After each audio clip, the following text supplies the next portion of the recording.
सुखी परिवार की कहानी। एक नगर में एक व्यापारी रहता था।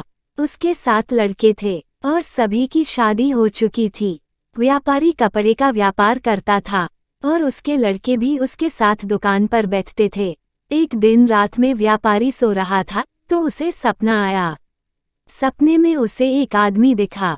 उससे कहने लगा कि तुम्हारे घर में बहुत सुख है, तुम्हारे पास पैसा भी बहुत है, पर अब मैं तुम्हारे घर आने वाला हूँ जिससे तुम्हारे घर में धीरे धीरे पैसा खत्म हो जाएगा और लड़ाई झगड़े शुरू हो जाएंगे। व्यापारी ने कहा तुम कुछ भी कर लो पर कभी भी मेरे घर में लड़ाई नहीं हो सकती। अगले दिन सुबह व्यापारी उठा और रोज की तरह नहा धोकर दुकान पर चला गया।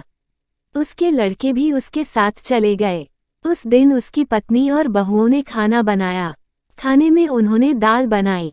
सबसे पहले तो बड़ी बहू ने नमक डाल दिया और धीरे धीरे करके सभी ने नमक डाल दिया कि पता नहीं किसी ने डाला है या नहीं।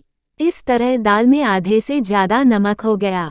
जब शाम को व्यापारी और उसके बेटे वापस आए और खाना खाने के लिए बैठे तो दाल में आधे से ज़्यादा नमक था।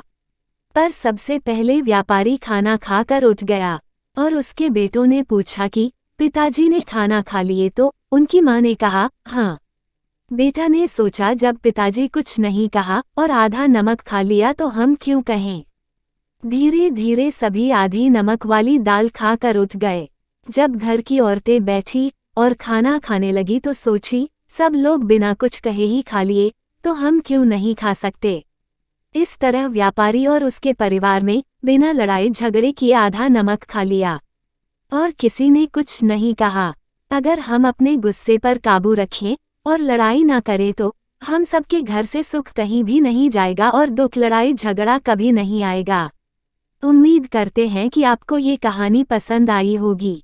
चैनल पर नए हैं तो चैनल को सब्सक्राइब जरूर करें और इस कहानी पर आपकी क्या राय है हमें कमेंट करके जरूर बताएं।